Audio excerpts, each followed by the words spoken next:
The Persian Empire was a glorious kingdom, full of riches, splendor, and majesty. The Persians had conquered the world.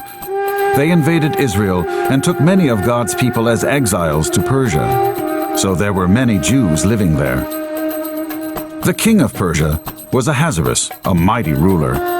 To celebrate his vast power and kingship, he hosted a banquet that lasted a whole week. People ate the finest food, drank the most expensive wine, and had all the entertainment they wanted. In the middle of the crazy party, Ahasuerus asked his beautiful wife, Vashti, to come before the people. He wanted to show off her great beauty. So the king's servants were sent to Vashti and told her she must come to the king to be displayed at the banquet.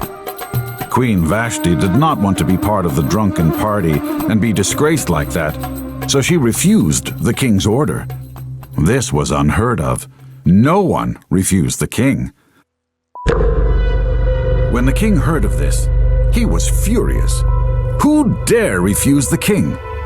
This would set an example to all the wives in the kingdom to disrespect their husbands. He had to set an example. So according to the advice of his experts in law, King Ahasuerus removed her crown, banished her from the kingdom, and declared that Persia had no more queen. When the king's anger finally subdued, he remembered Vashti and missed her. When his counselors saw his turmoil, they came up with a plan. They told the king to send out men to gather all the young, beautiful women in the kingdom and bring them before the king. This way he could choose from amongst them his new queen. The king liked this plan, and soon news spread throughout the kingdom. Throughout the empire, beautiful young girls were taken away, and after many days of beauty treatments, they were brought before the king. One such girl, Esther, lived with her uncle Mordecai. She was beautiful indeed, but she was also a Jew. After all the young girls the king met with, he decided that Esther was the most beautiful woman in all the land. He chose her to be his wife. Esther, the Jew, was now the queen of Persia. Esther was wise about her new position and kept her Jewish identity a secret, as there were some people in the land who hated the Jews. One of the king's most important officials was a man named Haman. He was a wicked man that hated the Jews. One day, Haman came before the king and presented a plan that made it sound like he was protecting the kingdom from potential enemies, but in actuality would annihilate all the Jews in the Persian Empire. Haman knew that once this edict was signed by the king, it would be irrevocable. So the king believed Haman, and the edict was signed. Because Esther kept her Jewish identity a secret, Haman did not know that she was part of the race he wanted to annihilate. When Mordecai, Esther's uncle, heard about the horrible new law, he was devastated. He and all the Jews across the land tore their clothes, placed ashes on their heads, and went into mourning. But God knew of all these things, and he helped Mordecai come up with a plan. Even though the law could not be changed, the simple fact that the queen of the empire was a Jew could somehow save them, since the king would never let his wife be killed. Mordecai then pleaded with Esther to make her identity known to the king. But Esther was afraid, as no one was allowed to appear before the king without an invitation, or you would certainly be put to death. Knowing this could cost her her life, she proceeded to dress in her finest royal clothing and went and stood in the inner court of the king's palace.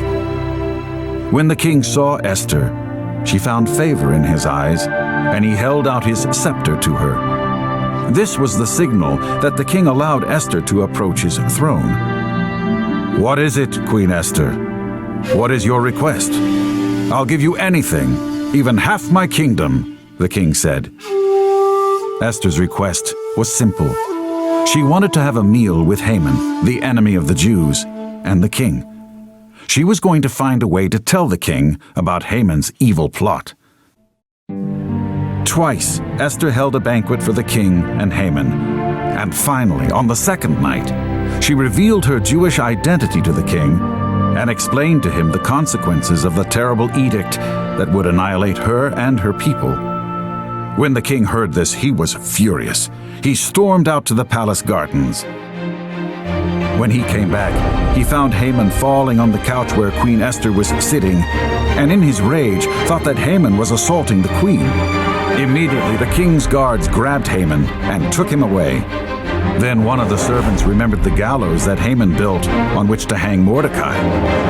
He told the king about this, and the king ordered that Haman himself be executed on those very gallows. Once again, the queen risked her life and went before the king uninvited. She wept and pleaded to him, for the edict would still destroy her people. The king then issued a new one that gave all the Jews in the Persian Empire the right to take up arms and defend themselves against this coming attack.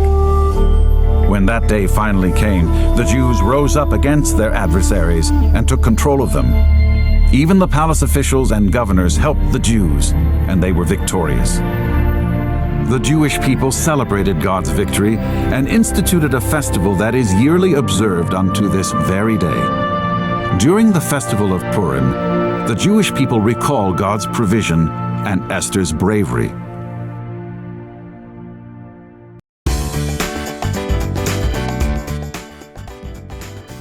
Nana 2, catch!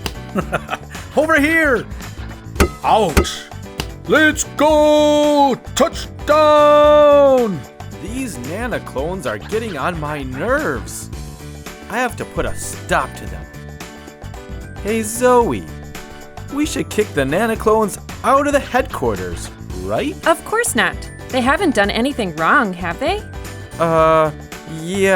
They broke your valuable vase. What is Coco doing? He's framing the Nana clones. They must be stopped. I guess you're right. Here, Zoe, I made this contract. If you stamp it, then first thing tomorrow, the Nana clones will be forced to leave. Well, okay then. Are you sure? They broke your vase. Oh no, the clones will be kicked out tomorrow unless I do something. If I stand up for them, I could get kicked out too. Be strong and courageous. I know what to do. Zoe, I think there's something you should know. Watch this. You don't really have to watch that. So it was Coco this whole time?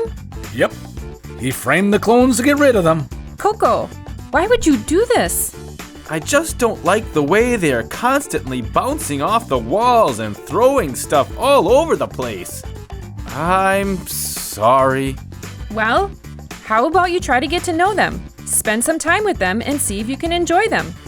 Okay. You're it for ball tag, Coco. Well, yeah, you better run.